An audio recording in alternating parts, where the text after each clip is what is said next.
அனைவருக்கும் இனிய காலை வணக்கம். நீங்கள் இணைந்திருப்பது இலங்கையின் முதற்தர செய்தி வழங்குகிற நியூஸ் ஃபர்ஸ்டின் காலை நேர பிரதான செய்தி அறிக்கையுடன் சக்தி குளோபலூடாக எங்களுடன் இணைந்திருக்கும் உங்கள் அனைவருக்கும் இனிய காலை வணக்கம். கொழும்பில் அமைந்துள்ள நியூஸ் ஃபர்ஸ்டின் பிரதான கலையகத்திலிருந்து உங்களை சந்திக்கும் நான் ஜூரியன் சிந்துஜன். விரிவான செய்திகளுக்கு செல்லும் முன்னர் முதலில் தலைப்புச் செய்திகள். 24வது பொதுநலவாய அரசு தலைவர்கள் மாநாடு மால்டாவில் இன்று ஆரம்பம்.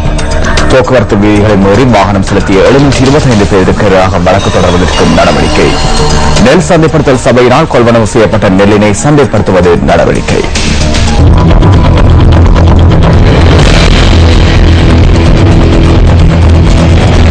தொடர்வது விரிவான செய்திகள்.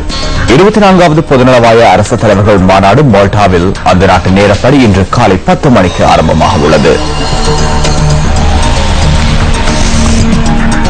இந்த மாநாட்டில் கலந்து கொள்வதற்காக புறப்பட்டுச் சென்ற ஜனாதிபதி மைத்ரிபால சிறிசேன நேற்று மாலை மால்டாவை சென்றடைந்தார்.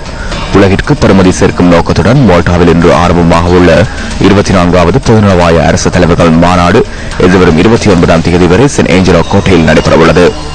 53 அங்கத்துவ நாடுகளின் தலைவர்கள், பிரதிநிதிகள், ராஜதந்திரிகள் உட்பட பெரும் எண்ணிக்கையிலானோர் இந்த மாநாட்டில் கலந்து கொள்ள உள்ளனர். பொதுநலவாய அமைப்பின் தலைமைத்துவத்தை வகிக்கும் பிரித்தானிய மகாராணி 2ஆம் எலிசபெத் உட்பட பல அரசு தலைவர்கள் மால்டாவை சென்றடைந்துள்ளதாக அங்கிருக்கும் எமது அலுவலக செய்தியாளர் ரோஷன் வட்டவல குறிப்பிட்டுள்ளார். 2 வருடங்களுக்கு ஒருமுறை நடைபெறும் பொதுநலவாய அரசு தலைவர்கள் மாநாட்டின் தற்போதைய தலைமை பதவியை வகிக்கின்ற ஜனாதிபதி மைத்ரிபால சிறிசேன அடுத்த 2 வருடங்களுக்கான தலைமை பதவியை மால்டா பிரதமர் ஜோசப் மஸ்கட்டிடம் உத்தியோகபூர்வமாக இன்று ஒப்படைக்க உள்ளார். இது தவிர பிரான்ஸ் ஜனாதிபதி பிரான்சுவா ஹாலண்டே மற்றும் ஐக்கிய நாடுகள் சபையின் செயலாளர் நாயகம் பான் கி மூன் ஆகியோரும் இம்முறை பொதுநலவாய அரசு தலைவர்கள் மாநாட்டில் விசேட அதிதிகளாக கலந்து கொள்ள உள்ளனர். பொதுநலவாய அமைப்பின் செயலாளர் நாயகமாக கடந்த 4 வருடங்களாக கடமையாற்றி வரும் கமலேஷ் சர்மாவின் பதவிக்காலமும் இந்த மாநாட்டுடன் நிறைவடைகின்றது. பொதுநலவாய நாடுகள் அமைப்பின் எதிர்வரும் 4 வருடங்களுக்கான புதிய செயலாளர் நாயகம் ஒருவரும் இம்முறை தெரிவு செய்யப்பட உள்ளார்.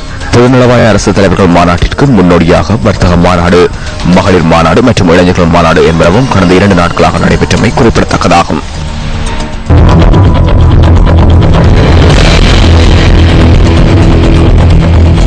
கொழும்பு நகரிலும் அதை அண்டிய பகுதிகளிலும் போக்குவரத்து விதிகளை மீறி வாகனம் செலுத்திய 725 பேருக்கு எதிராக வழக்கு தொடர்வதற்கு போலீஸ் தலைமையகம் நடவடிக்கை எடுத்துள்ளது.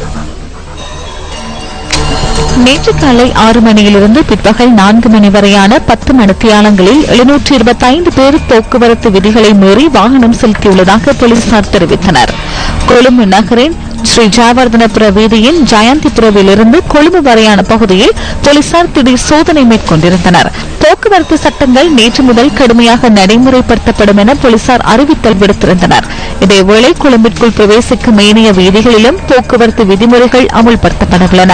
இதன்போது உரிய வீதி போக்குவரத்து ஒழுங்குகளை பின்பற்றாது வாகனங்களை செலுத்துகின்றவர்கள் மற்றும் வீதிகளை கடக்கும் பாதசாரிகளுக்கு எதிராக வழக்கு தொடர்வதற்கு தீர்மானித்துள்ளதாக போலீசார் குறிப்பிட்டுள்ளனர்.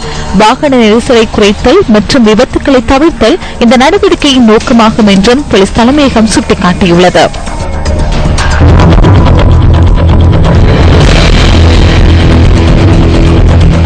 கடந்த கால பகுதியில் நெல் சந்தைப்படுத்தல் சபையினால் கொள்வனவு செய்யப்பட்ட நெல்லினை சந்தைப்படுத்துவதற்கு தீர்மானிக்கப்பட்டுள்ளது.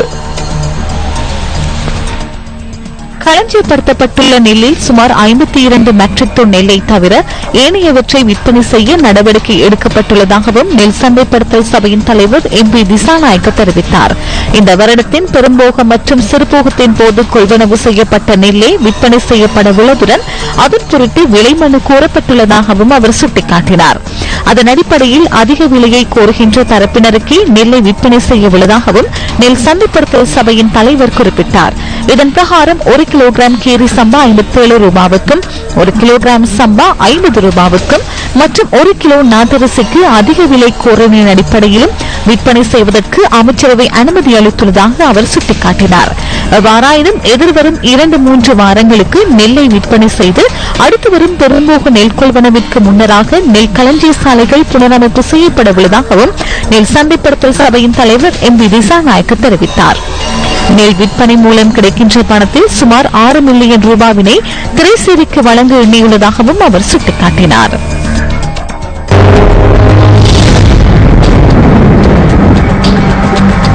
இன்றைய வானிலை தொடர்பான தகவல்களை அறிந்து கொள்வதற்காக தொடர்பினை ஏற்படுத்தியுள்ளோம் வளிமண்டலவியல் திணைக்களத்தின் வானிலை அதிகாரி முகமது சாலிஹினுடன். வணக்கம் சாலிஹின். வணக்கம் சாலிஹின். வணக்கம் சிந்திஜான். இந்திய வானிலையை பார்க்கின்ற போது வடக்கு கிழக்கு பிராந்தியங்கள் உள்ளடங்கின நாடு முழுவதிலும் அடுத்த சில தினங்களுக்கு மழை பெய்யக்கூடிய வாய்ப்பு காணப்படுகின்றது. இதேவேளை வடக்கு கிழக்கு வடமத்திய ஊவா மாகாணங்களிலும் ஹம்பாந்தோட்டை மாவட்டத்திலும் அடிக்கடி மழை அல்லது இடியுடன் கூடிய மழை பெய்யக்கூடியதாக இருக்கும். இதை தவிர நாட்டின் ஏனைய பிரதேசங்களில் பிற்பகல் 2 மணிக்கு பின்னர் இடியுடன் கூடிய மழை விருத்தி அடையும். இவ்வாறு இடியுடன் கூடிய மழை பெய்கின்ற வேளைகளில் தற்காலிகமாக பலத்த காற்றும் மின்னல் தாக்கங்களும் ஏற்படும். மின்னல் தாக்கங்கள் ஏற்படுகின்ற சந்தர்ப்பங்களில் நிகழக்கூடிய உயிர் சேதங்கள் பொருட்சேதங்களை தவிர்த்துக் கொள்ளும் பொருட்டு பொதுமக்கள் அவதானத்துடன் செயற்படுமாறு திணைக்களம் சார்பாக கேட்டுக்கொள்கின்றோம். கடற்பிராந்தியங்களை பொறுத்தவரையில் காங்கேசன்துறை முதல் திருகோணமலை மட்டக்களப்பு ஊடாக ஹம்பாந்தோட்டை வரையான கடற்பிராந்தியங்களில் அடிக்கடி மழை அல்லது இடியுடன் கூடிய மழை பெய்யும்.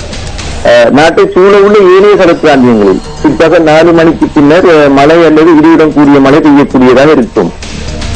பொதுவாக காற்று மணித்தியாலத்துக்கு 20 முதல் 40 கிலோமீட்டர் வேகத்தில் வடகிழக்கு திசையினூடாக அல்லது வடக்கு திசையினூடாக வீசக்கூடியதாக இருக்கும். கடற்பிராந்தியங்களில் சில சமயங்களில் இடியுடன் கூடிய மழை பெய்கின்ற வேளைகளில் கடற்பிரதேசங்கள் சற்று கொந்தளிப்பான நிலையிலும் காணக்கூடியதாக இருக்கும். நமது நாட்டு பெண்களுக்கும் சம அந்தஸ்து சம உரிமையை மேலும் வலி சேர்ப்பதற்கான காலம் மலர்ந்துள்ளது. நமது நாட்டு பெண்களின் கரங்களை வலி சேர்க்க பாருங்கள் எம்மோடு கைகோர்க்கும். கல்வி பொதுத்தராதர சாராதனதர பரீட்சைக்கு தோற்றவுள்ள மாணவர்களில் சுமார் 3 லட்சத்துக்கும் அதிகமான மாணவர்களுக்கு தேசிய அடையாள அட்டைகள் விநியோகிக்கப்பட்டுள்ளதாக ஆட்பதிவு திணைக்களம் தெரிவித்துள்ளது. சாதாரண தர பரீட்சைக்கு தோற்றவுள்ள மாணவர்களில் 3,75,000 மாணவர்களுக்கு தேசிய அடையாள அட்டைகள் விநியோகிக்கப்பட்டுள்ளதாக ஆட்பதிவு ஆணையாளர் நாயகம் சரத்குமார் குறிப்பிட்டுள்ளார். தேசிய அடையாள அட்டைக்காக கிடைக்கப்பெற்ற விண்ணப்பங்களில் சுமார் 1,800 விண்ணப்பங்கள் உரிய முறையில் பூர்த்தி செய்யப்படவில்லை எனவும் அவர் மேலும் சுட்டிக்காட்டியுள்ளார். விண்ணப்பதாரிகள் மீண்டும் சரியான முறையில் விண்ணப்பத்தை பூர்த்தி செய்து ஆட்பதிவு திணைக்களத்திடம் ஒப்படைக்குமாறு ஆணையாளர் நாயகம் அறிவித்துள்ளார். சில விண்ணப்பங்களில் பிறந்த தினம் விண்ணப்பதாரியின் கையெழுத்து என்பன குறிப்பிடப்பட்டிருக்கவில்லை எனவும் இன்னும் சில விண்ணப்பங்களில் விண்ணப்பதாரியின் நிழற்படங்கள் உரிய முறையில் ஒட்டப்படவில்லை என்றும் அவர் குறிப்பிட்டார். இவ்வாறு உரிய முறையில் பூர்த்தி செய்யப்படாத விண்ணப்பங்களை பூர்த்தி செய்து மீண்டும் சமர்ப்பிக்குமாறு அறிவித்தல் விடுக்கப்பட்டுள்ளதாக ஆட்பதிவு ஆணையாளர் நாயகம் குறிப்பிட்டார். வெளிநாடுகளில் பிறந்தவர்களின் பிறப்பு அத்தாட்சி பத்திரங்கள் சமர்ப்பிக்கப்படவில்லை எனவும் இலங்கை பெற்றோரின் பிள்ளைகளாக இருந்தால் இலங்கை சட்டத்தின்படி அவர்கள் உறுதிப்படுத்தல் சான்றிதழை சமர்ப்பிக்க வேண்டும் எனவும் அவர் மேலும் தெரிவித்துள்ளார். நிராகரிக்கப்பட்ட விண்ணப்பதாரிகள் பூரணப்படுத்தப்பட்ட விண்ணப்பத்துடன் ஆட்பதிவு திணைக்களத்திற்கு சமூகம் அளிக்கும் பட்சத்தில் ஒரே நாளில் தேசிய அடையாள அட்டையை பெற்றுக் கொள்ள முடியும் எனவும் ஆட்பதிவு ஆணையாளர் நாயகம் மேலும் சுட்டிக்காட்டியுள்ளார். அந்த விவரங்கள் நியூஸ் ஃபர்ஸ்டின் இன்றைய தினத்திற்கான காலை நேர பிரதான செய்தி அறிக்கை நிறைவடைகின்றது. நியூஸ் ஃபர்ஸ்டின் மதிய நேர பிரதான செய்தி அறிக்கையை 1 மணிக்கு மணித்தியால செய்திகளை 10:25 மற்றும் 11:25 வேறு பாருங்கள். வணக்கம்.